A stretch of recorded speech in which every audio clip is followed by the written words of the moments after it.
Ada dua pembahasan. Jadi pertama, ulama membahas apakah darah manusia najis apa enggak. Yang kedua, hukum menggunakan darah sebagai obat dan terapi.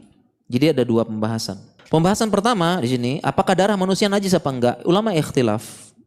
Apakah darah manusia najis apa enggak? Ya nanti dalilnya bisa dibaca di situ ya.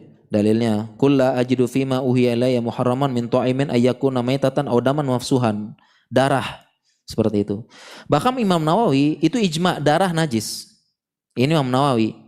Saya bacakan perkataan beliau, adalah ilu ala najasatid dam mutazahiratun.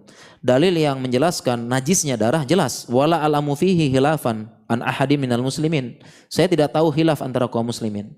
Demikian juga Imam Ahmad, adamu wal qahyu indaka sawa. Apakah darah sama muntah sama? Apa kata Imam Ahmad? Adamu lam yakhtalifin nasafi. Kalau darah manusia tidak berselisih lagi terhadap najisnya. Ya, jadi ini ulama-ulama besar bilang najis. Ya, najis. Termasuk MUI. MUI darah najis, mengikuti mazhab Syafi'i. Ya, saya cantumkan fatwanya itu di halaman 36. Nah, adapun yang kedua mengatakan tidak najis, darah manusia tidak najis. Ya, kenapa hukum asalnya suci? Kemudian makna rijis dalam Al-Quran itu maknawi. Kemudian selanjutnya para sahabat itu dulu perang dalam keadaan luka. Luka, jadi mereka luka, darahnya keluar, kemudian sholat dalam keadaan berdarah. Ya, kalau najis kan nggak sah. Maka Hasan al-Basri mengatakan mazalal muslimuna yusalluna fi jirohatihim. Para sahabat itu sholat dalam keadaan luka, berdarah, seperti itu. Demikian juga Umar ditusuk oleh Abu Lu'lu'ah, lagi sholat ditusuk oleh Abu Lu'lu'ah, dia juga sama, berdarah. Dan yang lain-lain, Syekh Utsaimin juga mengatakan demikian. Liulam annal dam al kharija minal insan min ghairi sabilaini la yanqudul wudu. Darah yang keluar ya, berdarah itu tidak membatalkan wudu. Ya, dan sebagainya. Dan dalam hal ini walau alam ya, kalau saya pegang pendapat ulama, darah manusia itu enggak najis. Saya pegang pendapat. Kenapa? Karena saya berpegang dengan hadis bahwasanya manusia itu tohurun.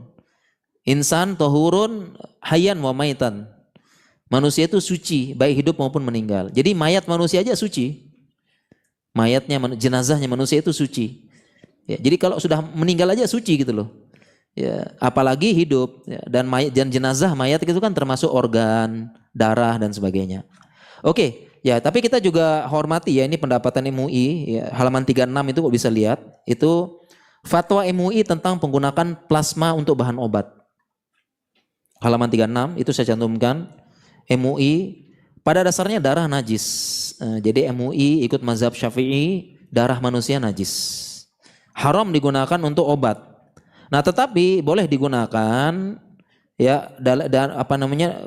boleh digunakan kalau dia untuk pengobatan. Ya, makanya hanya untuk obat. Tidak berasal dari darah manusia, berasal dari darah hewan yang halal. Sapi, kambing, kelinci gitu ya. Seperti itu. Ini MUI, malah MUI lagi nggak boleh sama sekali gitu.